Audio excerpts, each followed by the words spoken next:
It's the Big E Sports Extravaganza. It's a tradition. Your weekly destination for all things going on in the sports universe. We don't just talk X's and O's. We go beyond them. Bringing you some of the most engaging guests from around the nation. Fasten your seatbelts. It's showtime. Now, here's your hostess with the mostest, Elissa Walker Campbell.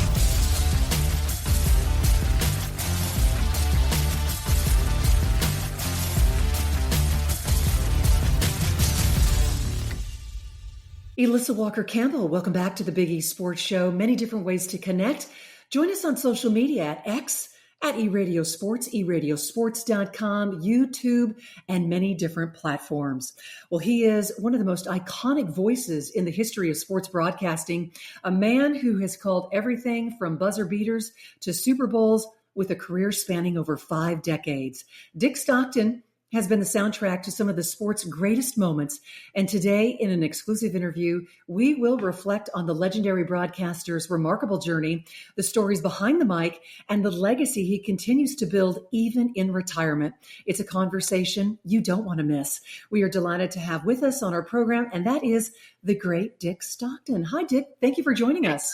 Hi, Elissa. I'm honored to be with you. We talked a while back, and now I'm retired for about 4 years, and I'm here with you again. Well, your broadcasting legacy is tied to the NFL, NBA, and MLB, but you have spoken about your admiration for iconic sporting events like the Masters. So what is it about the Masters, in your view, that makes it one of the most special events in all of sports? Well, Alyssa, that's a good question, and I think what really makes it unique, besides the fact that it is a tradition. What makes it the tradition is that it's one of the majors, the only major played on the same course each year. So Those people who have spent decades in watching the Masters know practically every hole when the golfers get to it. They know about Amen Corner. They know about all of the nooks and crannies of Augusta. And so, it's the green jacket and all the things that go with tradition. A lot of tradition is sipping away from sports, but not golf, and certainly not the Masters. Yeah, and you've had a front row seat to so many of the greatest athletes and moments in sports history. So from a storyteller's perspective, you were just talking about tradition. How does the tradition and the drama of the Masters compare to other major championship moments that you've called? Well, I wish I had done golf for CBS, and I didn't, because the golf season was parallel with either the NBA playoffs that I did every year, right, or Major League Baseball, which was just starting. So I did not get to call the Masters, but I enjoy watching them on television, and it is a great, if you win the Masters and you don't win any other major golf tournament, you're on a pedestal. If you talk about a golfer, they say, well, this guy has won 7 majors, but this guy has won 2 Masters. That's all you need to know about somebody. Winning the Masters, it's difficult. It's a difficult course to play. It's not necessarily a long course. It's not a tricky course, but it's how you play the traditional holes. And I think that's where the pressure really comes in, greater in that tournament than in any of the other majors.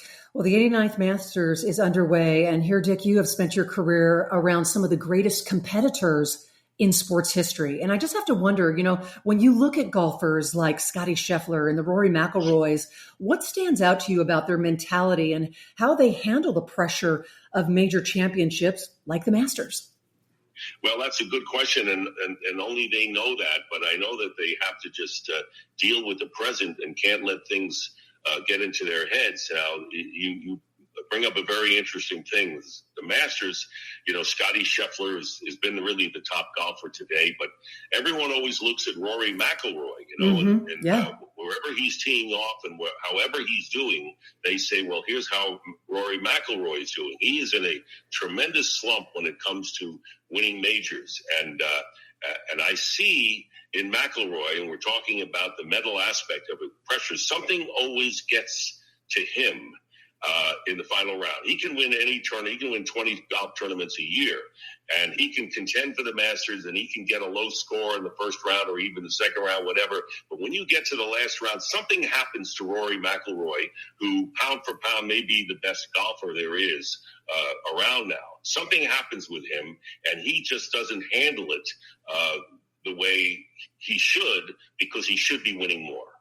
Well, and Scottie Scheffler, I mean, he seems to have the approach each round with just incredible calm, and his demeanor is faith-filled focus, right? And then there's Rory, who's chasing this legacy, a defining Masters win. Can he get it done this year? So how do you think their mental approaches compare, and what does this remind you of from the championship athletes that you've covered in other sports? Well, I think there's one thing that I have noticed over the years, that those great athletes who don't talk a lot, who keep things to themselves and are minimal with their with how they feel about things, are better off than the people who talk. Rory McIlroy, for some reason, talks too much. He and and it's great for the media, okay? Sure. So I'm not knocking that. But for Rory, he talks too much and he puts himself in a corner and he adds to the pressure. Like if he has a good score in the first round, he'll say, yes, that was a good score. I love it. And I have to just do it the next. Don't say anything. Don't say anything. Yes, I played. Yeah. I played well, but it's just one round and I have to go on from there. Right. But Rory always has given his opinion and not bad, as I said, for the audience and for the media, to give his opinions about golf, about golfers, about the LIV golfers. He has an opinion on so many things, which is not bad. I mean, it's his opinion, and he's a great golfer. But what I think it does is gets in the way of his concentration of playing golf. Things, and I don't know what goes through his head, and he's never talked about it, when he's on the crucial holes at the end or misses a putt that he should make or whatever he does. But I think that if I were advising Rory McIlroy, he doesn't need anything from me, I would say, just stay low. Just fly under the radar. Nice and say few words and concentrate on thinking. You know, Dick, you have called Super Bowls and NBA finals and just so many unforgettable playoff moments. And I just think about those pressure-packed, legacy-defining moments. So when you watch a final round at the Masters and you got guys like Scheffler or Rory in contention, how do you think the drama, the storytelling compares to those other iconic sports moments that you've called? Well, it's interesting because golf is, I remember the great Red Auerbach, who a lot of people, young people, may not have any idea who he is, but Red Auerbach was the head coach, general manager of the Boston Celtics dynasties. He was the coach who won 11 of 13 championships in the 50s and 60s with Bill Russell and Bob Cousy and Tom Heinsohn. And I said the young people don't remember them, but they were the standard bearers and they were the foundation of the Celtics. And he once told me, he said, Dick, it's not solitaire out there. So when you look at a basketball or football game or baseball game, and you look at, say, the NCAA championship with Florida winning, and it's what they did, it isn't only what they did, but they were allowed to do, or what they couldn't do, or what another team couldn't do, because, you're not playing it by yourself. But golf, you are. Yes. In golf, it's just you. You're playing against the course, and I know you're competing with other golfers, but you're not really facing them. And so what happens is it's individual, and so it's only you, and it's what you can do, and it has nothing to do with what your teammate can do as far as missing a wide open shot. It has nothing to do with someone missing a block and then getting tackled for a loss. It's you and the golf course. And I think that's what makes golf maybe the most pressurized sport that there is. Hey, we are celebrating the 89th Masters, but also Dick Stockton, 55 years. He's now officially retired. And you truly, through the years, covered so many of the biggest sporting events in the world, from championship games, as I mentioned, iconic moments. What does preparation look like for a broadcaster at that level? And how do you mentally and professionally gear up to deliver on a grand stage? What's it like? Another great question, Elissa. And what you basically do is nothing different than you've done all year. It could be the seventh game. You don't get revved up and saying this means more. You get caught up in what the meaning is. It's still a game. They're still playing the game. And so if you just concentrate on calling the action interpreting the action, and the rest will take care of itself. But I never went into any NBA final, or I did, 6 Super Bowl world feeds seen around the world. I never said, I've got to do this differently, or I've got to change what I've been doing. It's a game. I'm getting ready for a game. The game meaning has a lot, but it's still the game. And the thing that you've got to do, too, is when you're calling the big games, is that you have to call it no differently, and your tone can't be any different. Because if you're like, wow, because of what this means, you're taking it away from the pictures and the sounds that you hear in the game. Pat Summerall was brilliant when calling NFL football, tennis, and golf, and called many masters. And he was always the same. He had a strong, authoritative voice. And when he said those things, he didn't have to yell and scream. I hear too many announcers today. Look, they're all prepared, every one of them. I don't hear any announcer not prepared. But what they do is that they scream and they yell, and they end up sounding like a fan who's watching or is in the stands. And that's not what your job is, because people at home know what it means. They know that the Super Bowl is on the line. So the steadier you are, I think, the more dramatic the scene is. Well said. Well, I've had the opportunity to work live TV and radio. And if one thing I've learned through the years, Dick, that even with all that preparation, the broadcast can still be a little unpredictable. So we want you to weigh in. And how did you stay composed with those unscripted moments? And has there ever been a time when you really had to think on your feet during a major event that something perhaps, caught you off guard? Well, again, Elissa, you've got a lot of experience, I can tell. I won't say it anymore, but basically, everything is unscripted. Everything. A 2-yard run in football is unscripted. A layup in basketball is unscripted. Okay. So what you do is you are going to put the right words in concise fashion to what you saw. That is it.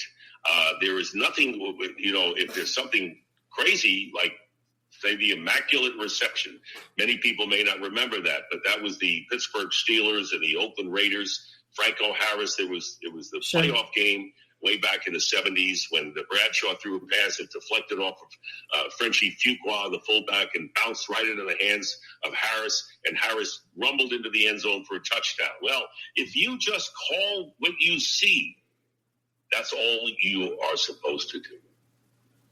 Yes. And you have had the privilege of calling about every single major event in sports, NBA, NFL, MLB, World Series. I mean, looking back over your career, is there one sporting event or moment that, stands out as your absolute favorite to cover, and why? Yeah, it's easy. The biggest, I grew up with baseball I'm an old guy now. So it was the old New York Giants. They were a baseball team. Before they moved to San Francisco, they played in New York at the Polo Grounds. And so, my dad took me to about 20 games a year. The NFL now is number one. But pro football was a filler to baseball. So was the NHL and the NBA, all fillers. But to me, the greatest, people ask me the greatest moment, and there was no question about it. I was 32 years old at the time, and that was Carlton Fisk's home run in the 6th game of the 1975 World Series. And as we move on and advance in years, fewer people remember that, but that was a home run that ended Game 6 between the Red Sox and the Cincinnati Reds in the World Series, and went on to a 7th game, and it was a brilliant game. 6-6 was the score, and it was the bottom of the 12th inning, and Carlton Fisk, number 27, who was the Red Sox catcher, hit the second pitch from Pat Darcy down the line that hit the foul pole, and it was a home run, and that won the game, and all of Boston went crazy.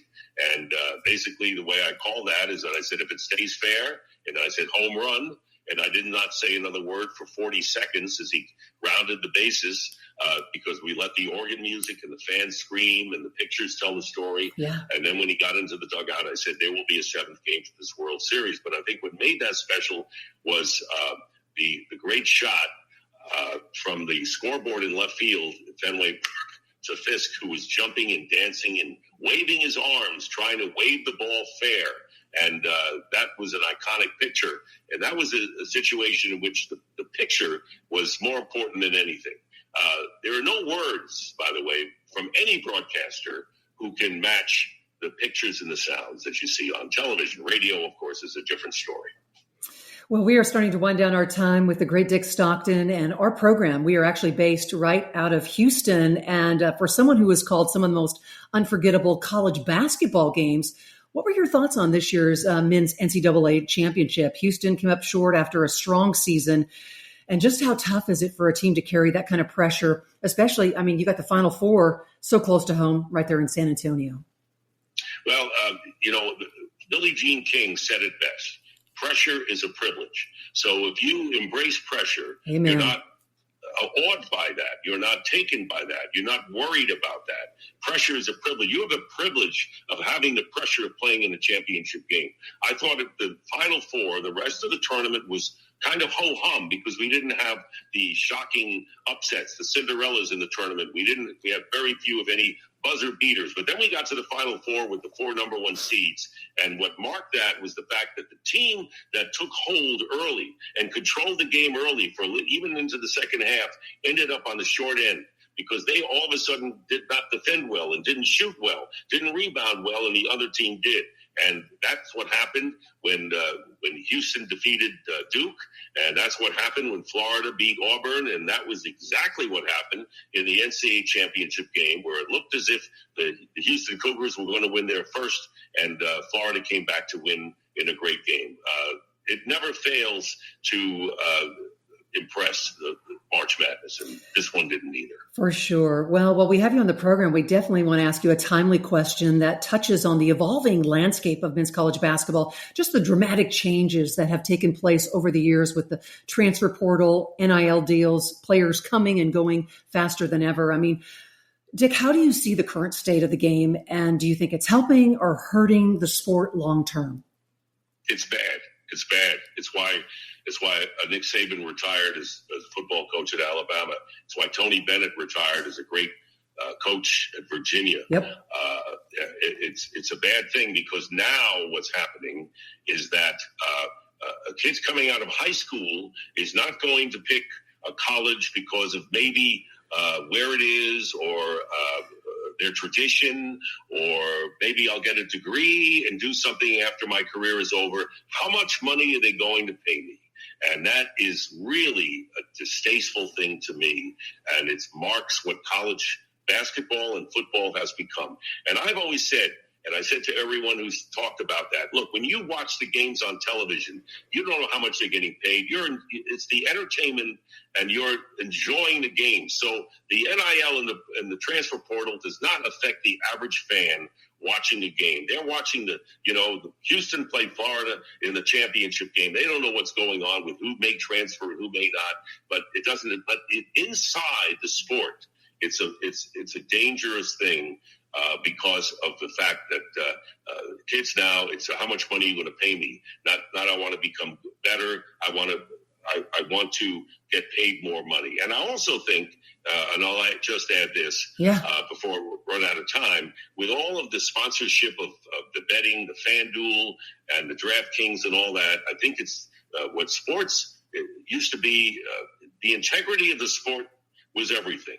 And now, because of the betting, you wonder what's going on. You wonder what is going on with officials and with players when it comes to gambling and betting. And I think that's a dangerous sign. Hey, well, we have you on the program. I got to ask you this. Over the course of your career, you have spent time with some of the greatest coaches in sports history. You're talking about Red Auerbach just a moment ago. I mean, is there one coach that really, for you, Dick, left a lasting impression on you, either because of their leadership, their personality, or just the way they approach the game?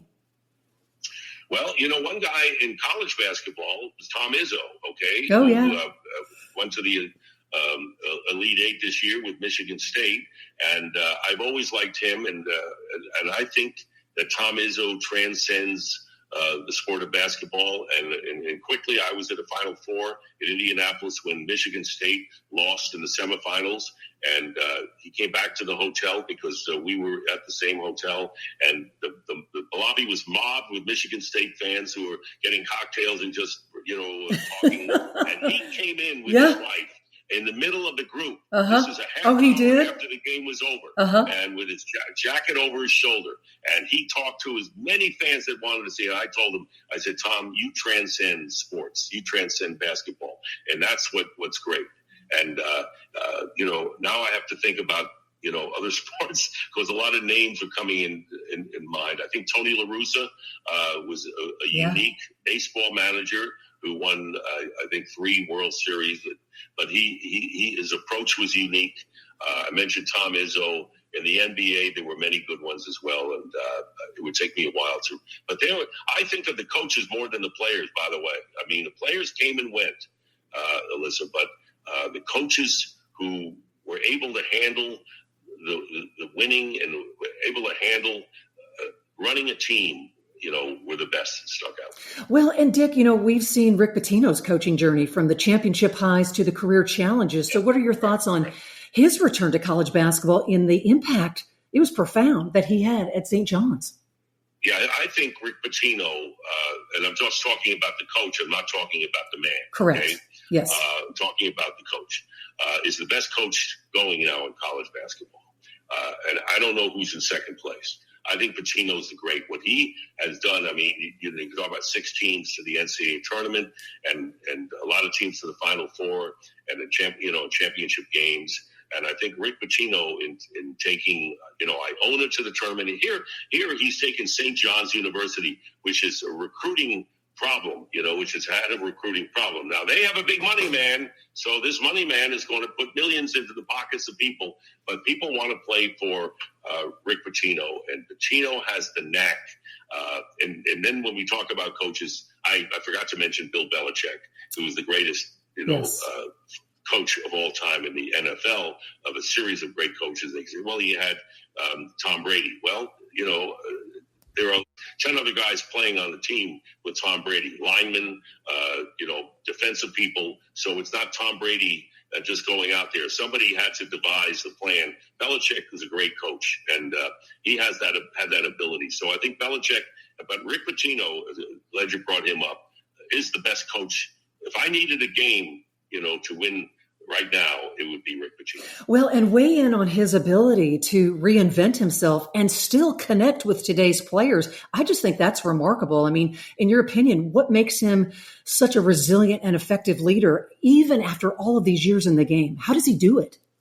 Well, he does it because I think he's real and he knows how to get to what I saw, a YouTube of him screaming at his team at halftime, saying, this is not about basketball, but it's about life. I think what he does is that he connects, Elissa, he connects with players, and they understand what he's saying, even though he's 72 years old or whatever. And I think he knows what to say to connect with them, that they buy in to what he's saying. And it's not BS. He's not, when I say buy in, it's not his shtick, so to speak. I think he really feels this way when he coaches a team and has them mentally ready and to be ready to execute. And you have to give it all, and you have to give it your all. And you just can't point fingers, and you just can't say, well, I just didn't do it. You've got to do that. He has that knack. And it's interesting that the greater the coach, the less you know about what it is that makes him exceptional. Yes. Dick, after more than 5 decades behind the mic and calling some of the most iconic moments in sports, what do you hope your legacy will be, not just as a broadcaster, but as a storyteller and a voice that connected generations of fans to the game that they love? Yeah, I don't ever care or think about the legacy. I never look upon what I did as this is what I accomplished. Never have I ever done that. I broadcast the game. I said to myself in the morning, I said, there's someone out there who works at 7-Eleven, 9 to 5, Monday through Friday. He doesn't have a lot of money. He's coming home and he's going to watch this football game on Sunday. He's going to put his feet up. He's going to have chicken wings or pizza and maybe a beer or two.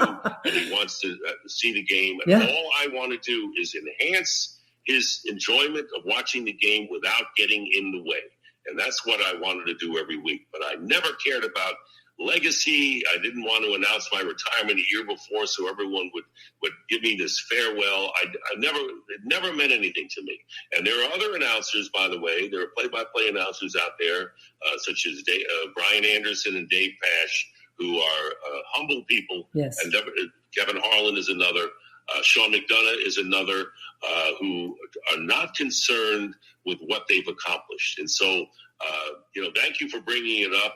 I was just a broadcaster who honed his craft and happened to be in the right place at the right time to call, events that were significant in sports and in sports history. So it was just that. And I would say that for everyone who has been, including the many who are way above me, and, whether it's a Vin Scully or an Al Michaels, Jim, they were in the right place at the right time and made the most of that time. That's all it was. But that's why I never look at myself as saying, pat on the back or any of that. That's just the way I am. Well, Dick, it's been an absolute honor having you with us today. We love listening to your insight, your wisdom, and also just your humility. It really is inspiring. So thank you for all your stories of reflection and carving out some time to join me on the Big E Sports Show. Congratulations and enjoy retirement. I look forward to connecting again real soon. Thank you, Elissa. Thanks for having me on. I enjoyed our conversation.